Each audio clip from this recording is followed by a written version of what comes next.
Bulletin में सबसे पहले बात करेंगे इस्लामाबाद हाई कोर्ट के चीफ जस्टिस अतर मिनल्हा ने मरियम नवाज और शाहिद खाकान अब्बासी के खिलाफ तौहीन अदालत की दरख्वास्त के काबिल समात होने पर फैसला महफूज कर लिया है। समात के दौरान चीफ जस्टिस ने रिमार्क्स दिए कि रिटायर्ड आदमी की तौहीन नहीं होती, बेशक रिटायर होने वाला चीफ जस्टिस ही क्यों ना हो। तनकीद से मुतालिक जज ओपन माइंडेड होते हैं, जज बड़ी ऊंची पोजीशन पर होते हैं, तनकीद को वेलकम करना चाहिए। इस्लामाबाद हाई कोर्ट के चीफ जस्टिस अतर मिनल्हा के रिमार्क्स, उन्होंने कहा कि जो खुद मुतासरा है वो भी हद तक इज्जत का दावा कर सकता है। महफूज किया गया फैसला आज ही सुनाए जाने का इम्कान है।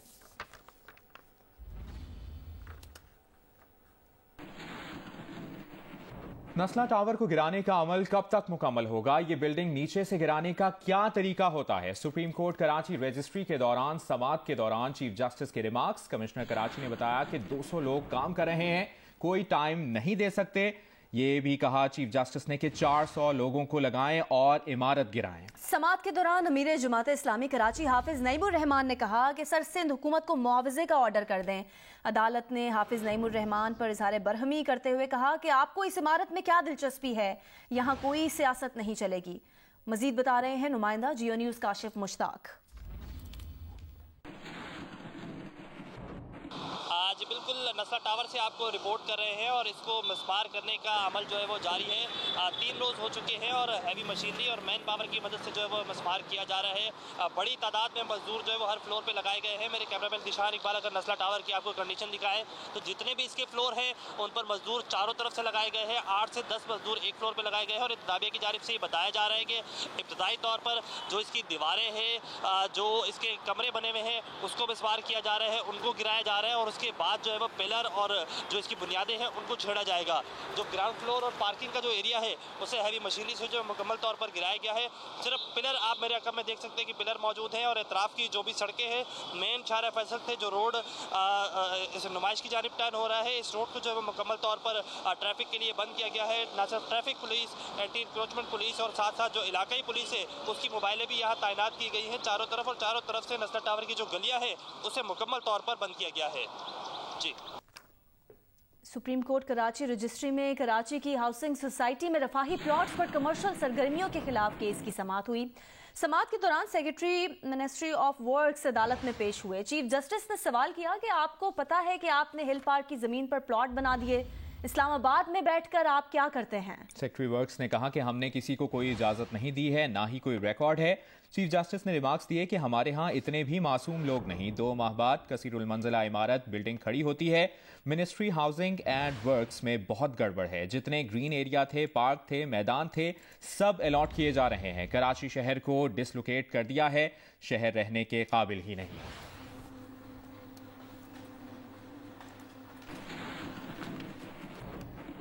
मुशीर खजाना शौकत तरीन ने दावा किया है कि अफवाहों पर तवज्जो ना दी जाए, रुपए की कदर में कोई कमी नहीं आएगी। कहा जो ये सोच रहे हैं कि डॉलर से कमाएंगे, तंबीह करता हूं कि डॉलर नीचे आने से वो मार खाएंगे। डॉलर की कदर में जब कमी आएगी तो उन सट्टेबाजों को धचका लगेगा, ये कहा मुशीर खजाना शौकत तरीन ने। यह दावा भी किया कि कोई नया टैक्स नहीं लगेगा और ना ही टैक्सेस में इजाफा होगा, सिर्फ टैक्सेस के इस्तिस्ना को खत्म किया जाएगा। अफवाहें कुछ ये भी आ रही हैं कि जी ये रुपया जो है ये डीमोनेटाइज हो जाएगा। कुछ ऐसी चीज़ नहीं होने वाली कि ये रुपया दूसरी साइड पे जाएगा, और जब जाएगा तो उनको बहुत बुरी मार पड़ेगी। हम टैक्सेस नहीं बढ़ाने देंगे, जो ऑलरेडी पैसे लोग टैक्स दे रहे हैं उनको ऊपर हम और टैक्सेस नहीं लगाने देंगे, ठीक है। और उसी चीज़ पे हम खड़े रहे वहाँ, तो इसलिए आप देखेंगे आपके टैक्सेस में कुछ नहीं होगा। आपके इनकम टैक्सेस वगैरह में कई चीज़ें वो करना चाह रहे थे, हमने उनको उसमें मना किया। और कुछ एग्जेम्पशंस हैं, एग्जेम्पशंस का उनका ये है, उनका एक व्यू है जो कि मेरे ख्याल में उसमें वजन भी है। वो कहते हैं यार आप अपना सेल्स टैक्स ले लें और उनको इनसे वो दे दें, सब्सिडीज दे दें।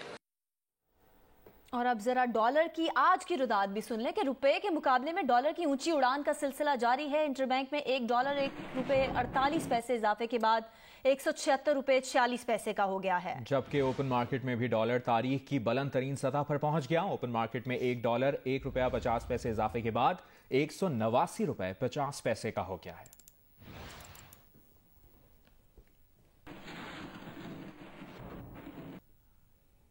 गैस की लोड शेडिंग के बायस घरेलू और मुलाजमत पेशा खवातीन को सबसे ज़्यादा मुश्किलात का सामना करना पड़ रहा है। तफसीलात बता रहे हैं जियो न्यूज़ के नुमाइंदे इमरान चौधरी और भावल नगर से फाहद शफीक। जी, मुल्तान में गैस की लोड शेडिंग से शहरियों की मुश्किलात में मुसलसल इजाफा हो रहा है। ख़ास तौर पर जो वर्किंग वूमेंस हैं वो बहुत ज़्यादा मुश्किलात का शिकार हैं। जब सुबह के औकात में उन्होंने अपने दफातर वगैरह जाना होता है तो गैस नहीं होती, और ख़वातीन ये है कि वो बाहर से कहीं से बैठ के किसी रेडी पर, किसी ठेले पर या किसी होटल में सुबह सवेरे नाश्ता भी नहीं कर सकती, और इसी तरह जिस वक्त दोपहर को वो वापस लौटती हैं तो उस वक्त भी घर में गैस नहीं होती, तो मजबूरन उनको एनर्जी के जो मुतबादिल ज़राए हैं वो इस्तेमाल करने पड़ते हैं। लकड़ी जो है वो शहरी खवातीन जो है वो इस्तेमाल कर नहीं सकती क्योंकि ना उन्हें जलानी आती है और ना ही घर के किचन इस तरह से डिज़ाइन है, तो मजबूरन उनको LPG गैस इस्तेमाल करनी पड़ती है जो कि इस वक्त 230 रुपये फ़ी किलो हो गई है, जिससे उनका घरेलू बजट जो है वो बहुत ज़्यादा डिस्टर्ब हो जाता है। गैस की लोड शेडिंग की वजह से शहरियों को मुश्किलात का सामना है और दूसरी तरफ लकड़ी महंगी होने की वजह से कुव्वत खरीद से बाहर है। इस वक्त हमारे साथ खवातीन मौजूद हैं, आइए उनसे मालूम करते हैं और पता करते हैं कि उन्हें लोड शेडिंग की वजह से किन किन मुश्किलात का सामना करना पड़ रहा है। गैस की वजह से हम बहुत ज़्यादा परेशान हैं क्योंकि हम सारा दिन गैस नहीं होता, रात तक बच्चे स्कूल जाते हैं, ना सुबह नाश्ता मिलता है, ना दोपहर का खाना मिलता है, ना रात का। हम बहुत ज़्यादा टेंशन में। ज़ाहिर है मर्द हजरात कमाने जाएं या लकड़ियाँ जमा करते फिर। गवर्नमेंट को कुछ तो सोचना चाहिए ना, क्योंकि कम अज़ कम ये नहीं, ज़्यादा नहीं कर सकते तो कोई 2-4 घंटे के लिए सही तरीके से गैस तो दें, और वो देते भी है तो बराए नाम। कायदे हिज़्ब इख्तिलाफ शहबाज शरीफ ने chief election commissioner Sikandar Sultan Raja को लिखे खत में डस्का इलेक्शन चोरी में मुलविस अफसरों के खिलाफ कार्रवाई का मुतालबा किया है। शहबाज शरीफ ने मुतालबा किया कि इंतखाबी धांधली कराने वालों के खिलाफ कार्रवाई की जाए। ये कहा कि तहकीकात करके वफाकी और सूबाई सतह पर जिम्मेदारों के खिलाफ कार्रवाई की जाए। शहबाज शरीफ ने कहा कि पसे पर्दा रहकर इंतखाबी धांधली कराने वालों को पकड़ा जाए। जिलाई हुक्काम को मुजरिमाना अज़ाइम के तहत हिदायत जारी करने वालों को पकड़ा जाए।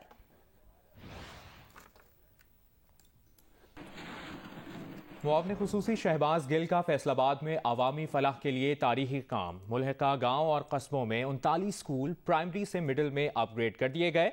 मुआवने खुसूसी शहबाज गिल ने डिस्कोट और जलंधर में क्लासेस के इजरा का इफ्तिताह किया। कहा कि तालीम के फ़रोग के लिए वज़ीर आज़म के विजन के मुताबिक काम कर रहे हैं। अपने इलाके का लिटरेसी रेट 100% तक करना उनका ख्वाब है।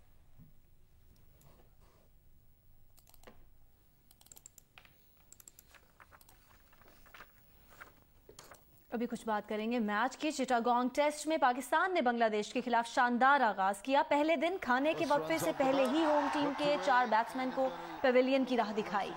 इस वक्त बांग्लादेश का स्कोर 4 विकेटों के नुकसान पर 113 रन बना लिए हैं बांग्लादेश ने। और आपको ये भी बताएं कि साजिद खान पाकिस्तान की जानिब से एक खिलाड़ी को आउट करने में अभी तक कामयाब हुए हैं। शाहीन शाह अफरीदी ने एक खिलाड़ी को आउट किया है। बांग्लादेश का स्कोर इस वक्त 114 रन 4 खिलाड़ियों के नुकसान पर है। और हसन अली ने भी एक खिलाड़ी को आउट किया है, जबकि फ़हीम अशरफ ने भी एक विकेट हासिल की। मुजफ्फरगढ़ में थल जीप रैली का आज दूसरा रोज है। क्वालिफाइंग राउंड के मुकाबले जारी हैं। मजीद बता रहे हैं जियो न्यूज़ के नुमाइंदे अदनान मुश्तबा। जनूबी पंजाब के सबसे बड़े स्पोर्ट्स इवेंट थल जीप रैली का आगाज़ हो चुका है। 6ठी थल जीप रैली शुरू हो चुकी है। यहाँ पर गाड़ियों के रजिस्ट्रेशन और टैगिंग का अमल जारी है। बड़ी तादाद में मेरे पीछे आप देख रहे हैं कि रेसर्स यहाँ पर आए हुए हैं रजिस्ट्रेशन के लिए। आज गाड़ियों के रजिस्ट्रेशन और टैगिंग का अमल जारी रहेगा, जबकि कल यहाँ पर क्वालिफाइंग राउंड के मुकाबले होंगे, जबकि परसों वाले दिन जो स्टॉक वीमेन और खवातीन की कैटेगरी है उसके मुकाबले होंगे, जबकि रेस के आखिरी दिन 28 नवंबर को यहाँ पर प्रीपेयर्ड जो मर्द और खवातीन के मुकाबले यहाँ पर मुनक्किद किए जाएंगे। इस ट्रैक के हवाले से बात की जाए तो 195 किलोमीटर लंबा दुश्वार गुजार ट्रैक बनाया गया है। रेतला इलाका है सारा, जो मुजफ्फरगढ़ और लिया के इलाकों पर मुश्तमिल है। जो सिक्योरिटी के इंतजामात के हवाले से बात की जाए तो यहाँ पर पुलिस की भारी नफरी और ट्रैफिक पुलिस के अहलकार बड़ी तादाद में तैनात किए गए हैं, ताकि जो शायकीन आ रहे हैं उनके हवाले से इंतजामात को हतमी शक्ल दी जा सके। वज़ीर आला पंजाब सरदार उस्मान बुज़दार का कहना है कि सूबा पंजाब पोलियो फ्री हो गया है। लाहौर समेत दीगर शहरों में सीवरेज वाटर के नमूने पोलियो फ्री निकले हैं। सूबे का पोलियो फ्री होना हुकूमत पंजाब की बड़ी कामयाबी है। वज़ीर आला पंजाब सरदार उस्मान बुज़दार की ज़ेर सदारत आला सतह का इजलास हुआ। इजलास से खिताब में वज़ीर आला पंजाब का कहना था कि महकमा सेहत और इंसदाद पोलियो टीमें तहसीन की मुस्तहिक हैं। उन्होंने कहा कि इंसदाद पोलियो वैक्सीनेशन मुहिम जारी रखी जाएगी। 5 साल से कम उम्र के बच्चों को शेड्यूल के मुताबिक एंटी पोलियो वैक्सीन पिलाई जाएगी। फैसलाबाद आलूदा तरीन शहरों में पहले नंबरों में शुमार किया जा रहा है। मजीद बता रहे हैं नुमाइंदा जियो न्यूज़ हम्माद अहमद। ये स्मोक सीज़न शुरू होने के साथ ही सनती शहर फैसलाबाद एयर क्वालिटी इंडेक्स के मुताबिक दुनिया के आलूदा तरीन शहरों की फहरिस्त में पहले नंबरों पर आ रहा है। सुबह और शाम के औकात में यहाँ स्मोक फैलने का सिलसिला भी जारी है, जिसकी वजह से घरों से बाहर निकलने वाले शहरियों को दुश्वारी का सामना करना पड़ता है। शहरी नज़ला ज़ुकाम, खांसी और दीगर बीमारियों का शिकार होकर अस्पतालों में पहुँच रहे हैं। खुसूसी तौर पर बच्चे और बुजुर्ग इससे मुतासिर हो रहे हैं। महकमा माहौलियात सिर्फ स्मोक के सीज़न में मुतहरक होता है। आजकल भी असिस्टेंट कमिश्नर्स मुख्तलिफ सनती यूनिट्स में जा रहे हैं, वहाँ पर आलूदगी को कंट्रोल करने वाले आलात की जांच की जा रही है। ऐसे ईंटों के बट्टे जो ज़िगज़ैग टेक्नोलॉजी के बगैर चल रहे हैं, उनके खिलाफ कार्रवाई की जा रही है, उन्हें सील किया जा रहा है और भारी जुर्माने आयद किए जा रहे हैं। जी।